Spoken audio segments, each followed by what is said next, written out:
बिस्मिल्लाहिर्रहमानिर्रहीम। शुरू अल्लाह के नाम से जो बड़ा मेहरबान नहायत रहम वाला है। मैं हूं यासिर, आपका होस्ट और आपका दोस्त। उम्मीद करता हूं आप सब खैर आफियत से होंगे। आज बहुत बड़ी डेवलपमेंट्स हुई हैं, वो आपके साथ शेयर करना ज़रूरी है। जिसमें अहम तरीन जो डेवलपमेंट है वो लतीफ़ खोसा साहब की गिरफ़्तारी के हवाले से आर्मी चीफ ने जो मुलाकातें की हैं और साथ एक प्लान दिया है जिसमें उन्होंने अब ये इंदिया दिया है कि इकोनॉमी को वो ख़ुद से संभालेंगे। इस हवाले से अहम तरीन जो तफसीलात हैं वो आपके साथ शेयर करूँगा। और सदर पाकिस्तान से अब एक वकला की तरफ से बड़ा मुतालबा किया गया है। इसके साथ साथ कुछ और छोटी छोटी लेकिन बहुत ही अहम तरीन ख़बरें हैं जो आपके साथ शेयर करना बहुत ज़रूरी हैं। अगर आपने मेरे चैनल को सब्सक्राइब नहीं किया तो बराए मेहरबानी चैनल को सब्सक्राइब कर लें और बेल आइकन को दबा दें ताकि हर आने वाली वीडियो आप तक पहले पहुंच सके। आज बाकायदा तौर पर अमरीकी सफ़ीर जो है वो पुलिस हेडक्वार्टर का उन्होंने दौरा किया है और वहाँ पर बाकायदा तौर पर आईजी पंजाब भी मौजूद थे। और ये तारीख़ में पहली दफ़ा हुआ है कि किसी भी अमरीकी सफ़ीर ने पुलिस हेडक्वार्टर का दौरा जो है वो किया है। तो इससे इस वक्त वाज़े तौर पर ये बात साबित होती है कि पुलिस जो है वो किन के अहकामात पर चल रही है और आगे क्या होने वाला है। ये तमाम तफसीलात जो हैं वो इस एक दौरे ने बहुत कुछ वाज़े कर दिया। इसके साथ साथ अब बाकायदा तौर पर एजाज़ सैयद साहब ने एक इंकशाफ किया है। उन्होंने कहा है कि इस वक्त पाकिस्तान तहरीक इंसाफ और पाकिस्तान पीपल्स पार्टी के दरमियान जो दूरियां थी वो ख़त्म होना शुरू हो चुकी हैं और दोनों जमातें अपने मकासद के लिए एक दूसरे के करीब आ रही हैं। लेकिन मेरे ख्याल में इस बयान के पीछे कोई ख़ासी सदाकत नहीं है, क्योंकि अगर पाकिस्तान तहरीक इंसाफ, पाकिस्तान पीपल्स पार्टी या किसी और दीगर जमात जिनके ख़िलाफ़ उन्होंने माजी में बड़ा स्ट्रॉन्ग एक बयानिया बनाया है उनसे हाथ मिलाती है तो अल्टीमेटली इसका नुकसान जो है वो पाकिस्तान तहरीक इंसाफ को होगा। और पाकिस्तान तहरीक इंसाफ के जो सपोर्टरान हैं उनको भी इससे शदीद जो है वो दुख पहुँचेगा। तो मेरे ख्याल में ऐसी कोई अहम तरीन जो है वो डेवलपमेंट नहीं हो रही। आज बाकायदा तौर पर जब परवेज़ इलाही के मुतल्लिक अता तारड़ साहब ने बात की तो उन्होंने वाज़े तौर पर आज फिर जजेस को आड़े हाथों लिया। कल लाहौर हाई कोर्ट के जज ने जब उनको बाकायदा तौर पर ज़मानत दी और ये कहा कि आप पुलिस को ये हुक्म दिया कि इनको बाहिफाजत घर तक पहुँचा कर आएँ और रूट के हवाले से सवालात पूछे, तो उस पर आज अता तारड़ की तरफ से उनको आड़े हाथों लिया गया। उन्होंने कहा कि ये एक नए सहूलतकार आ चुके हैं जो कहते हैं कि मुलजिम को बाकायदा तौर पर घर तक छोड़कर आओ। तो आज उन्होंने फिर से एक दफ़ा तौहीन अदालत के मुर्तकिब हुए हैं और जजेस के ऊपर कीचड़ उछला। जबकि पाकिस्तान तहरीक इंसाफ की तरफ से अगर कोई ऐसा बयान दे दे तो उसके खिलाफ फौरी तौर पर JIT जो है वो तश्कील दे दी जाती है। तो इस तरह आज अता तारड़ की तरफ से दोबारा से अपने जो अज़ाइम हैं उनके ऊपर बाकायदा खुल कर बात की गई है। और आज सुप्रीम कोर्ट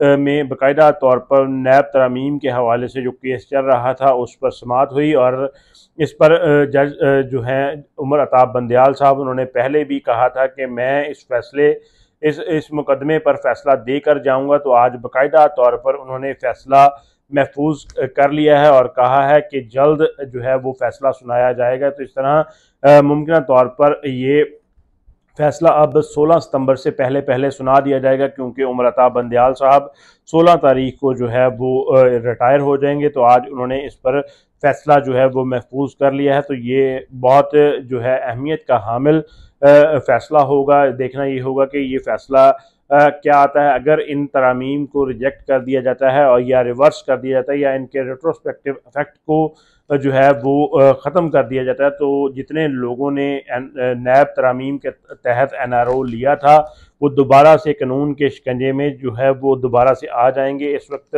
बाकायदा तौर पर जो निगरान वज़ीर-ए-आज़म साहब हैं उन्होंने एक शो के दौरान सहाफ़ियों से बात करते हुए कहा है कि जितनी भी गिरफ्तारियां हो रही हैं और जो भी कानूनी और गैर कानूनी मामलात चल रहे हैं वो उनको ऑन करते हैं, उनके पास जो है इख्तियारात हैं और उस सब चीज़ों के वो ज़िम्मेदार हैं। लेकिन उन्होंने साथ ये भी कहा कि इसमें कुछ जो है फ़ैसले हैं वो सही भी होंगे, कुछ गलत भी होंगे। लेकिन अगर ऐसा कहा जाए कि ये जो काम हो रहा है उससे उसमें निगरान हुकूमत का कोई हाथ नहीं है। तो उन्होंने कहा कि ये बिल्कुल गलत होगा। तो इस तरह आज उन्होंने बाकायदा तौर पर निगरान हुकूमत का मौक़िफ़ भी रख दिया है कि निगरान हुकूमत आखिर किस एजेंडे पर जो है वो आई है और उनका क्या मकसद है। तो आज जो और अहम तरीन एक बड़ी डेवलपमेंट हुई वो परवेज़ इलाही साहब के हवाले से। परवेज़ इलाही साहब को जब गुज़िश्ता रोज़ अगवा किया गया था उसके हवाले से उनकी इस्लामाबाद हाई कोर्ट में भी समाअत होना थी और साथ साथ लाहौर हाई कोर्ट में भी समाअत थी। तौहीन अदालत के का केस उनकी अहलिया की तरफ से फ़ाइल किया गया था, लेकिन आज हैरानकुन तौर पर समाअत से पहले इस बात का पता चला कि जस्टिस अमजद रफ़ीक साहब जिन्होंने बाकायदा तौर पर रहाई का हुक्म दिया था उनका तबादला कर दिया गया है और उनको 28 अक्टूबर तक मुल्तान बेंच में तैनात कर दिया गया। उनकी जगह अमजद रफ़ीक साहब की जगह तारिक जो हैं मिर्ज़ा वक़ास साहब वो बाकायदा तौर पर इस केस को टेकअप करेंगे। और दूसरी तरफ तारिक महमूद जहांगीरी की जो है सरबराही में 3 रुकनी बेंच ने समाअत की और बाकायदा तौर पर आज शाम को ये फैसला सामने आया कि जो गिरफ्तारी की गई है 3 MPO के तहत उसको कालअदम करार दिया, उसको मुअत्तल किया और फौरी तौर पर जो है वो परवेज़ इलाही साहब को रिहाई का हुक्म दिया और साथ साथ अदालत की तरफ से जो IG इस्लामाबाद और DIG ऑपरेशन SP और साथ साथ सुप्रिटेंडेंट अटक जेल को भी जो है वो बाकायदा तौर पर तौहीन अदालत के नोटिस जो हैं वो दिए गए। लेकिन हैरानकुन तौर पर जैसे ही परवेज़ इलाही साहब जेल से बाहर आए उनको फौरी तौर पर दोबारा से सिविल कपड़ों में मलबूस जो लोग थे वो उनको दोबारा से अगवा कर कर ले गए और कहा यह गया कि शायद उनको CTD ले जाया जाए, लेकिन वहाँ पर भी उनको नहीं ले जाया गया और बड़े ही एक ड्रामाई और फिल्मी अंदाज में उनको आज दोबारा से अगवा किया गया है और उनको अगवा करने की जो फुटेज है वो आ चुकी है। और बाकायदा तौर पर जिन एहलकारों ने आगे गाड़ी लगाकर उनको रोका तो उसके बाद उनके वकला और उनके ड्राइवर को गाड़ी से निकाल कर उन्हीं की गाड़ी में बाकायदा तौर पर वो अगवा करके लेके चले गए हैं। तो इस तरह आज फिर से आइन और कानून की धज्जियाँ उड़ाई गई हैं, अदालती हुक्म की धज्जियाँ उड़ाई गई हैं। उन्होंने जो है जज के हुक्म को रौंद कर रख दिया। उन्होंने बिल्कुल भी ये नहीं सोचा कि जज के सख्त किस्म के अहकामात हैं, तौहीन अदालत के नोटिस हो चुके हैं, उसके बावजूद ये सरगर्मी जो है वो सामने आई है। तो ये एक इंतहाई अफसोसनाक और काबिल मज़म्मत बात है कि आज ऐसा अमल हुआ है। और इसके साथ साथ एक बहुत बड़ी जो डेवलपमेंट है वो सदर पाकिस्तान के हवाले से है। सदर पाकिस्तान इस वक्त मुशावरत कर रहे हैं कि क्या वो इलेक्शंस की तारीख दे सकते हैं या नहीं। और कहा यह जा रहा है ज़राए के मुताबिक ये कहा जाता है कि वो गुज़िश्ता जुमे वाले दिन जो है वो बाकायदा तौर पर डेट देने लगे थे। उसके बाद एक इंतहाई अहम तरीन मुलाकात आर्मी चीफ और DGI-SI की सदर पाकिस्तान से हुई, जिसके बाद उन्होंने जो डेट देने का मामला था उसको डिले किया, लेकिन अब वो इस बात पर गौर कर रहे हैं। लेकिन आज हैरानकुन तौर पर पाकिस्तान बार की तरफ से बड़ा मुतालबा सामने आया है। उन्होंने जज साहब को ये बात उन्होंने सदर पाकिस्तान से ये मुतालबा रखा है कि वो आइन के मुताबिक जो है वो तारीख दे सकते हैं और वो अपना आइनी हक और आइनी जो उन पर एक ड्यूटी या उन पर फ़र्ज़ है उसको पूरा करें और बाकायदा तौर पर 90 रोज़ के अंदर अंदर इलेक्शन की तारीख जो है वो दें। तो आज उन्होंने बाकायदा तौर पर ये भी कहा है कि आप सदर पाकिस्तान से कि आपको किसी से भी मशवरे की ज़रूरत नहीं है, आइन आपको जो है वो ये पावर्स देता है ताकि आप इस इलेक्शन की तारीख दें। और इसके साथ साथ पाकिस्तान बार की तरफ से आज बड़ा ऐलान भी जो है वो सामने आया है। पाकिस्तान बार ने 9 सितंबर को मुल्क गिर हड़ताल का ऐलान कर दिया है और बाकायदा तौर पर जो है वो वकला तहरीक का आगाज़ हो चुका है। तो आज इसी हवाले से वकला तहरीक को लतीफ़ खोसा साहब और एतजाज़ अहसन साहब और दीगर जो सीनियर तरीन वकला हैं वो लीड करेंगे। लेकिन जो भी आकाओं के ख़िलाफ़ जो है वो ताकतवरों के ख़िलाफ़ बोलेगा उसकी जो है वो टिकट कट जाएगी, उसको पाबंद सलासल कर दिया जाएगा। अब बाकायदा तौर पर गुज़िश्ता कुछ टाइम से लतीफ़ खोसा साहब जो हैं वो काफ़ी एक्टिव नज़र आ रहे थे, ख़्वाह वो मिलिट्री कोर्ट्स में ट्रायल का मामला हो या फिर इमरान खान साहब के केसेस के हवाले से हो या दीगर केसेस जैसा कि परवेज़ इलाही साहब के केस के हवाले से वो बड़ा खुलकर तनकीद करते हैं, बड़ी खुलकर बात करते हैं। तो अब उनको जो चुप कराने का तरीका है वो बना लिया गया है, बाकायदा तौर पर उनकी आवाज़ दबाने का मामला है।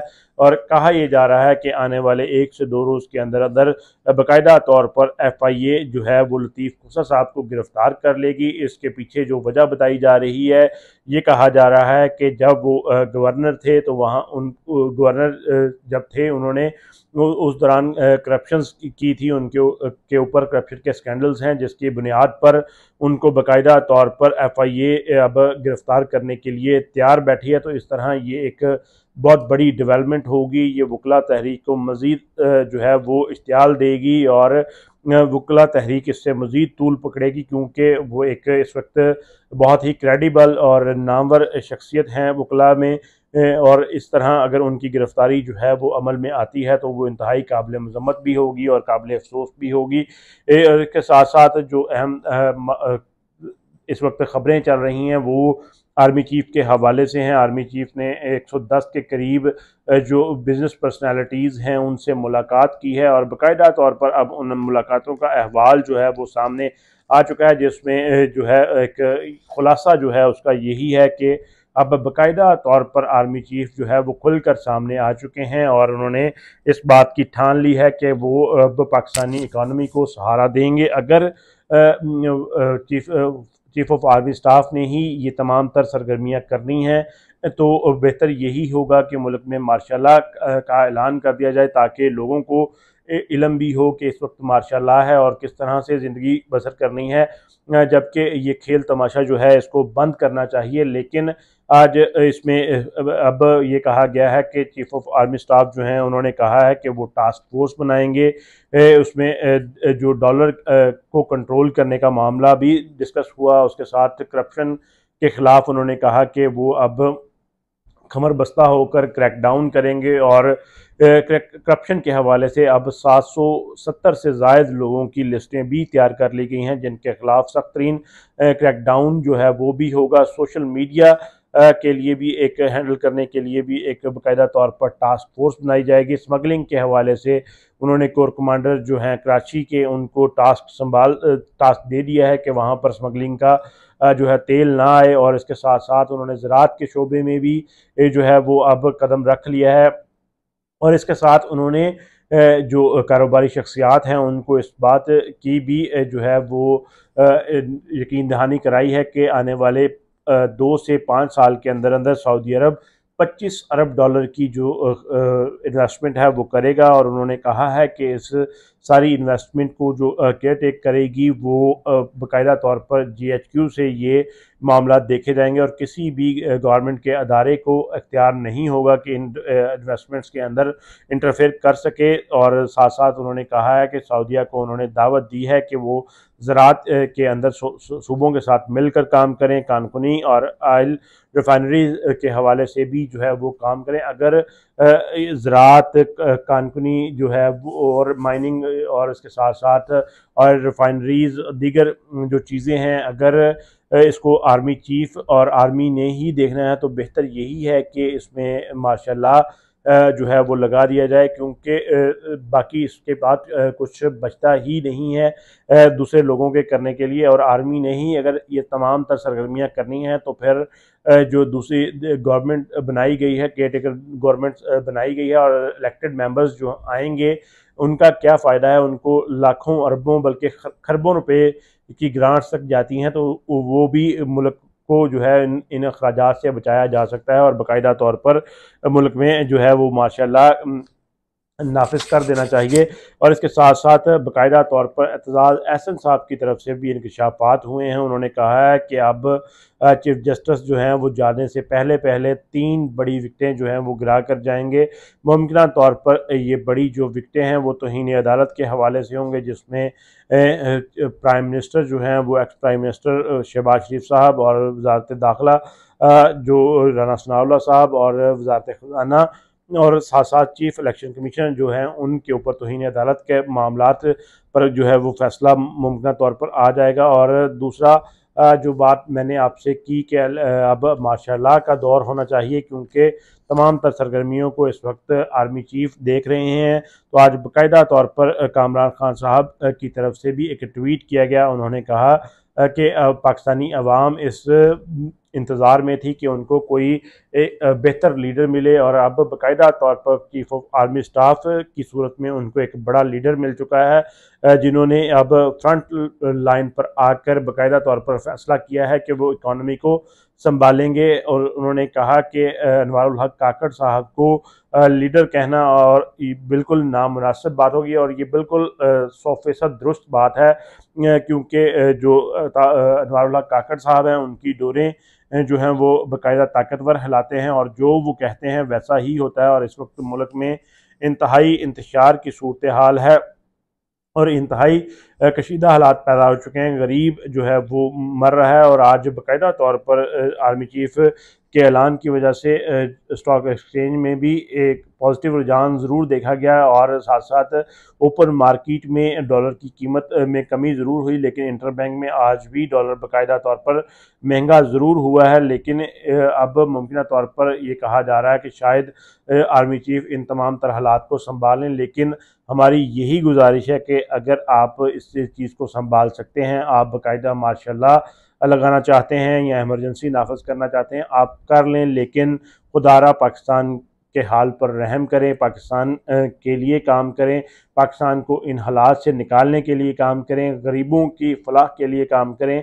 इस मुल्क की तरक्की के लिए काम करें, ताकि ये मुल्क तरक्की की राहों पर गामजन हो, गरीब आवाम सुख का सांस ले, और इस मुल्क में महंगाई की जो है वो कमर टूटे। और इसके साथ साथ अल्लाह से यही दुआ है, अल्लाह ताला हमारा इस मुल्क का हामी नासर हो। पाकिस्तान जिंदाबाद। अस्सलाम वालेकुम।